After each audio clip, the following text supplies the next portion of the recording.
It is 11:38. You are listening to the Mid-Morning Talk on Salam Media with me, Mari Mukonda. It is time for our hit list. And our hit list today is the founder of 1Family, 1Stockpile, Ncumisa Ndelu. Ncumisa is a journalist by profession with more than 10 years experience in radio, both locally and internationally. Ndelu then joined government and served for 12 years in communication and media liaison space. Most recently, Ndelu has entered into the corporate guest speaking space, with companies seeking to assist their employees make sense with their sense during the COVID-19 pandemic and resulting economic hardship. The only daughter of a single mom, a mom of two daughters, and working in the social development space, Ndelu has an acute appreciation of the struggles of women and girls, and is very passionate about making the lives of women better and easier. She's also a founding member of the hashtag rather total shutdown, a grassroots movement which seeks to shine the spotlight on gender-based violence. And she is joining me today to talk about her journey. Good morning, Ncumisa, and thank you for joining me. Morning, Miriam. How are you? I'm good, thanks. And yourself? I'm okay. Right now, you're known widely as the founder and the face of the One Family, One Stockpile initiative on Facebook, on social media. Tell us more about yourself, Ncumisa Ndelu, and your professional journey. Whew. There's not a lot to say. I'm just an ordinary girl who grew up in a Durban township, the only child of a single mother who was a school teacher, was raised by my mother and the entire neighborhood. I was naughty as the next child, but, also I was that kid that would see things that other kids did not see immediately. And I just grew up like that. When you're an only child, you grow up loving people because at home it's just you and mommy. So every chance you get to interact with people is Christmas. So that's basically who I am. I'm older, obviously, now. I'm a mother of two girls, and I'm a wife. I'm a friend. I'm a lover of women. I'm a lover of girls. I'm a lover of anything female. That's it. Mhm. Right, and you started the One Family, One Stockpile Facebook group. Tell us more about that and what was the inspiration behind it? Okay. So, as with everyone else these days, I was on social media and I found social media to be a bit empty in terms of content because, it was gossip and this one putting the other one down and so forth and so forth. Then one day I discovered this group and they said it's for women. And I joined and I got there and I was bored out of my mind because, the discussion was just not constructive, or at least I didn't find any of the discussions constructive. It was just women just existing to talk about things that had already happened, nothing new. And so I was not learning anything and I was bored out of my mind. So one day I decided, okay, let me just start money conversations with these women. And guess what? Bored out of my mind because not one person would respond. So I thought, you know what? Let me go out of here, create my own platform where I can have these conversations because I think these conversations are very important, not only for our future as individuals, but also for the futures of our children. Because if we don't have money discussions, I mean, with your kids, what are you doing? You want them to learn when they're 55 that they need to save. So I started the group, one, to address, I called it a pandemic before there was a pandemic, Mhm. where you would see a woman in a store pushing a trolley, aimlessly just picking items from the shelves and throwing in the trolley without looking, one, to see if the price they're paying is even suitable for them. Another one is on the phone. They're just aimlessly just throwing stuff in the trolley. And I was like, this is not how you shop. How do you know when you get to the till if even the money you have is enough for everything you've bought if you're not even paying attention? So I wanted people to pay attention I would watch people. I remember this one time, these ladies were buying for a stockpile, and they were buying that 1 liter dishwasher, right? And where they were buying it, it was 35 rand, right? And literally next door, it was 29 rand. I didn't know them. They were older women, and I was just so annoyed because they were spending 6 rand more per bottle when they could have been spending 6 rand less just next door. No transport, just literally walk out the door and buy the same item for 6 rand less. So I thought, you know what, let me start this group. If I can just reach 100 people, I'll be fine. At least I will know that I've changed the habits of 100 people. And I'm sure if they change their habits, they will teach their kids, and so on and so on and so on. But within the first year, I realized that I had created a monster, really, that I could not control, because within a year, we had already exceeded 50,000 and the next year, and it just got out of my hands. And I realized that, you know what, women needed this platform, and beyond just teaching each other how to shop, etc.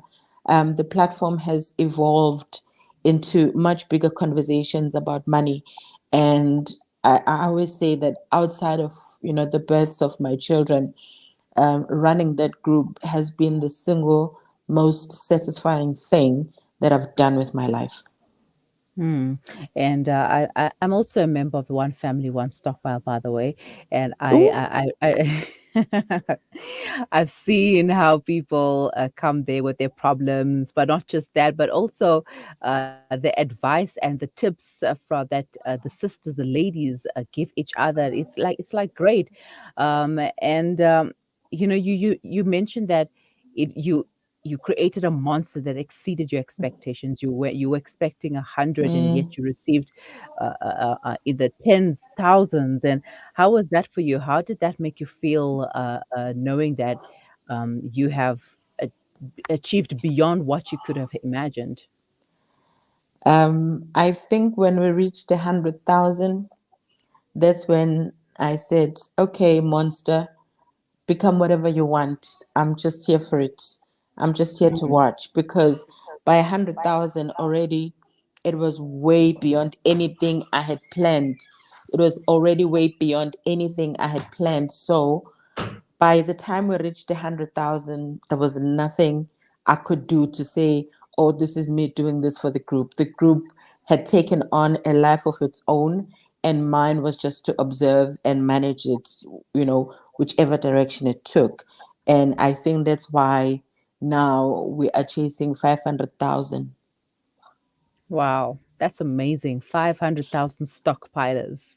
500,000, and it's not just South Africans, okay? Mm. Firstly, I had to, the first shock was, oh, nice. I have white women coming in. Also, we have the same problems. And then it was, oh, hang on. It's not just South Africans. There's Mhm. there's Zimbabweans, there's Namibians, there's Basotho, and then one day, a lady inboxed me and said, hey, Ncumisa, please tell the group that we're also using your tips in London. And I was like, in London? I don't even know it. Okay, I know one person in London, but he's a guy.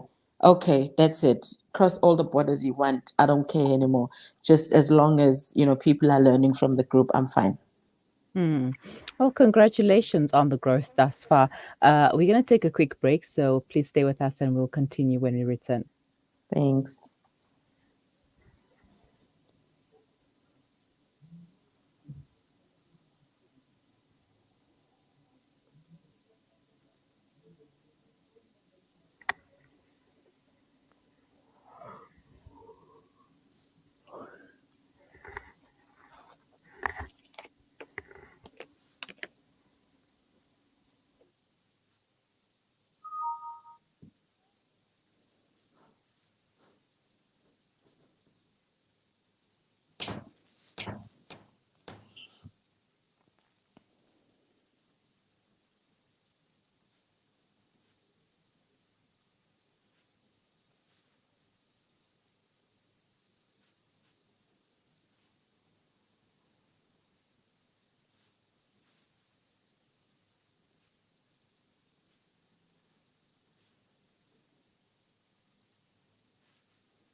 185 million people in this world do not have access to safe, clean water. In developing countries, around 80% of all illnesses are due to contaminated water and poor sanitation. Don't let dirty water end a life. Build a water well in Bangladesh, Malawi, Nepal, Zimbabwe, or here at home in South Africa. Donate to Penny Appeal's Thirst Relief Project to bring safe, clean water to communities around the world. www.pennyappeal.org.za or call 031 1100 573. Penny Appeal. Small change, big difference. Can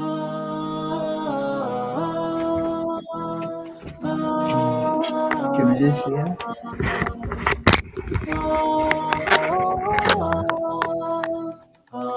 It's 3 minutes early.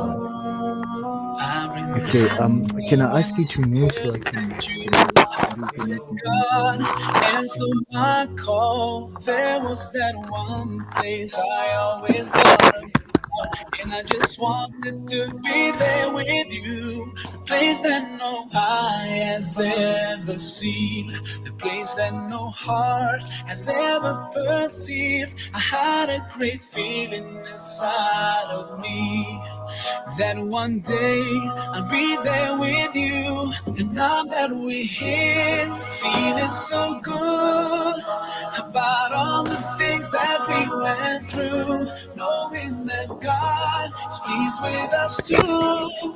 It's not a dream, this is so true. Feeling the peace all around, seeing things we can. It's a new beginning. It's a new era. Salam Media, humanitarian journalism. Welcome back. You're listening to the Mid Morning Talk on Salam Media, and my guest.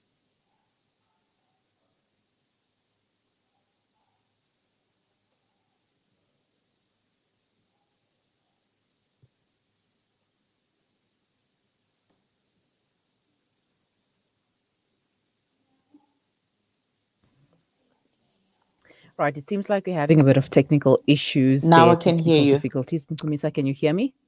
Now I can hear you. All right, I can't seem to hear you, but and you're not on mute, so I'm really not sure what's happening. Must be the network here that is trying to deal with us on this weather. But I can Not hear you liking it at all. perfectly. All right, let's see how best we can move on and avert the situation. Okay. Now, you speak of making the lives of women better and easier. What are some of the ways that one can incorporate your best advices into their lives? I think it starts with an understanding that, in society, the one group of people that has the most challenges to deal with are women. If a baby at home is hungry or a child, they don't go to daddy and say, Daddy, I'm hungry. They go to mommy and say, Mommy, I'm hungry. And so mommy must provide. For starters, we all have to acknowledge that we work hard for our money. And it makes no sense then that we take this resource that we work so hard for and we use it anyhow.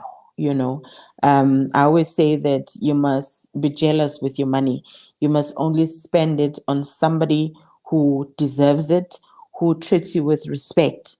And you must also treat your money with respect, and that starts with just doing your homework before you go out shopping.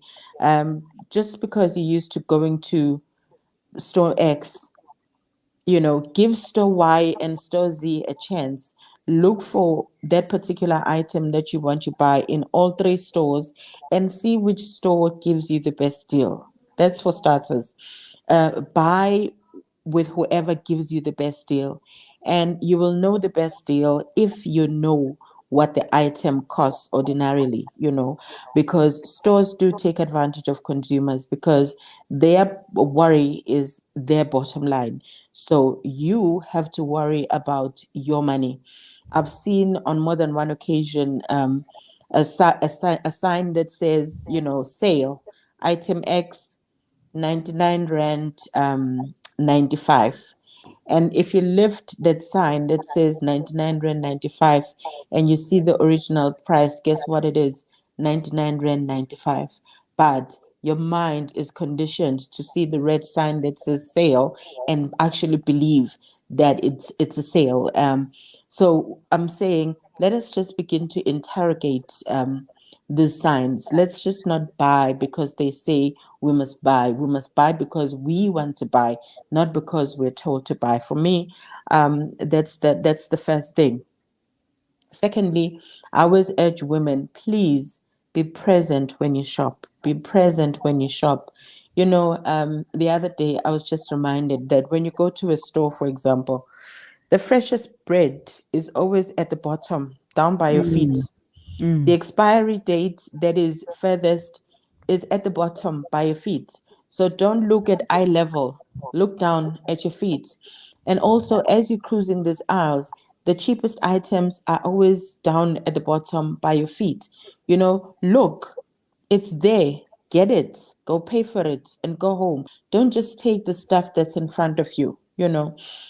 Secondly, if you are going to go out shopping, don't be one of those that just hoist stuff in the trolley. Those ones really upset me. Have a list. Know that in store X, these are the items I'm going to buy. This is how much they cost. In store Y, these are the items I'm going to buy. This is how much they cost in store X. Over and above that, the current state of the economy demands that we reuse, we repurpose, we recycle, we do everything we can to save that extra rand. I always use the example of a product such as pine gel. It doesn't matter which brand, whichever pine gel that you buy that is available to you. That product is so versatile around the home.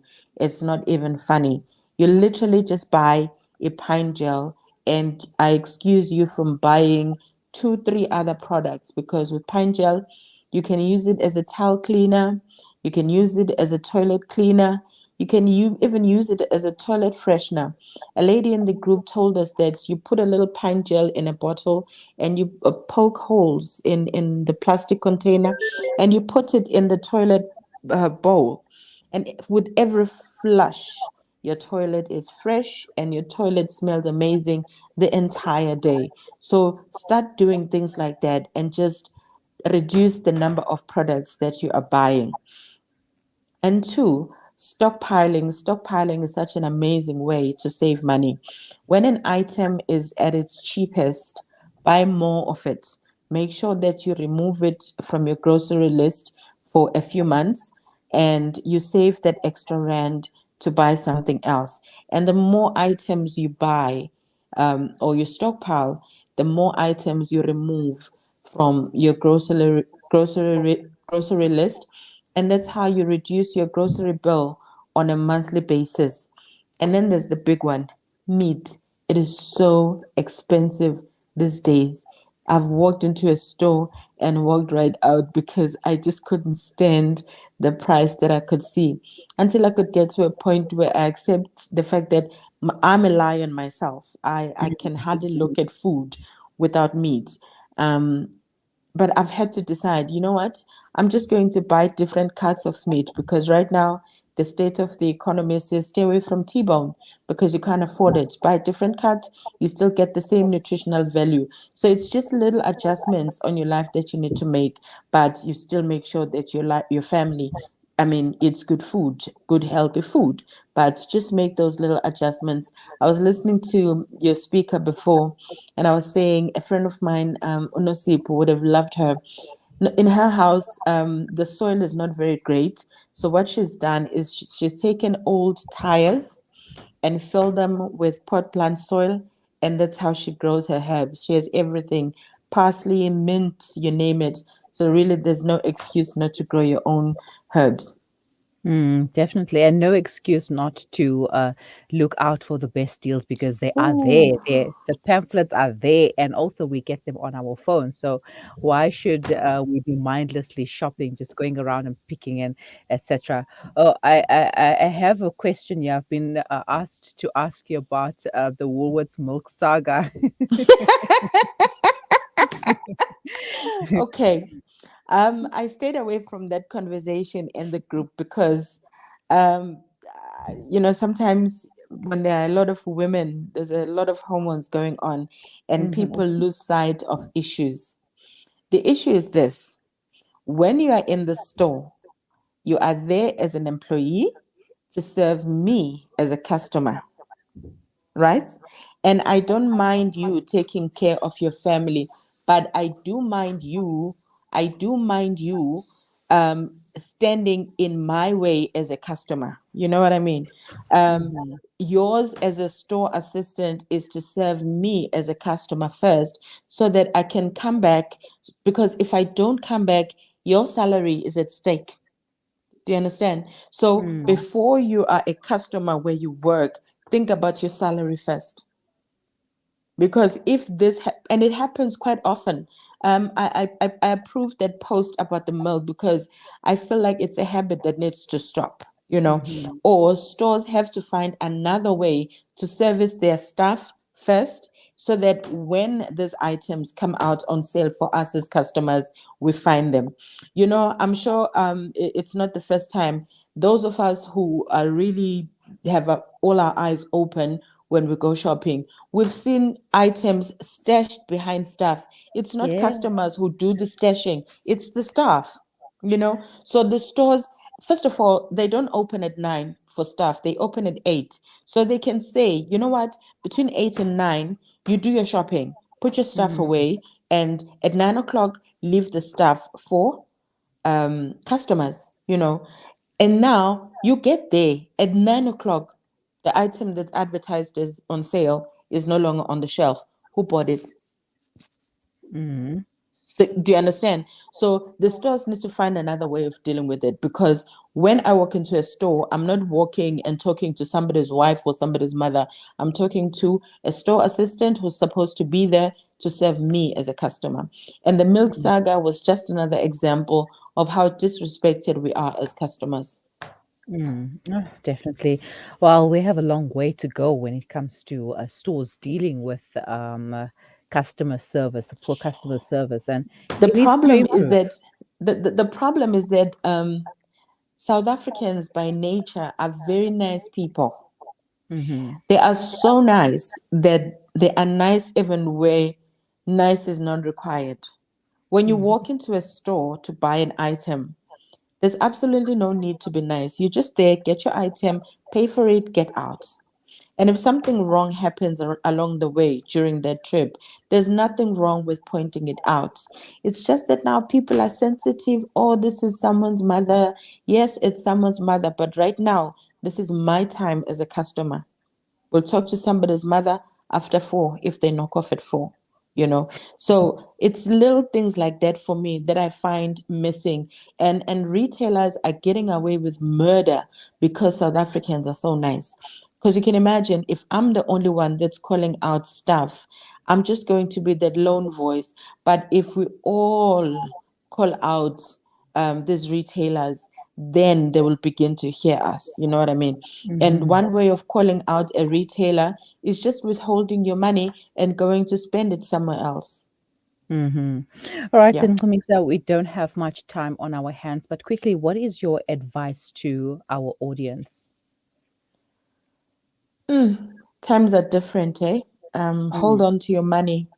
Hold on to as much of your money as possible and cut out all the frills for now. Now is not the time for frills. Save whatever you can. Yeah, no, it's not the time for T-bone. Even if you just buy chicken feet, don't mind it. You'll get good skin as man. That stuff has a lot of collagen. I'm saying right now is not time for frills. Whatever you can get it. Whatever you can't get it, you can't be mad at yourself. The time is really rough. Hold on to your money. Mhm. Right. Thank you so much for your time, Kumisa, and for letting us a little into your life as the founder of One Family, One Stockpile. I wish you well in your future endeavors. Thank you so much. Right, so that was Ncumisa Ndelu, the founder of 1Family, 1Stockpile, taking us through how to stockpile, how to be a great stockpile. You can find more information on that on Facebook, but the group is only open to women. So if you are a man, sorry, guess you're gonna have to create your own 1Family, 1Stockpile group as a man for the brothers. You know, let the sisters handle this here. We know what we're doing. All right, it is 5 minutes past 12. You are listening to the Mid Morning Talk on Salam Media. We will be right back.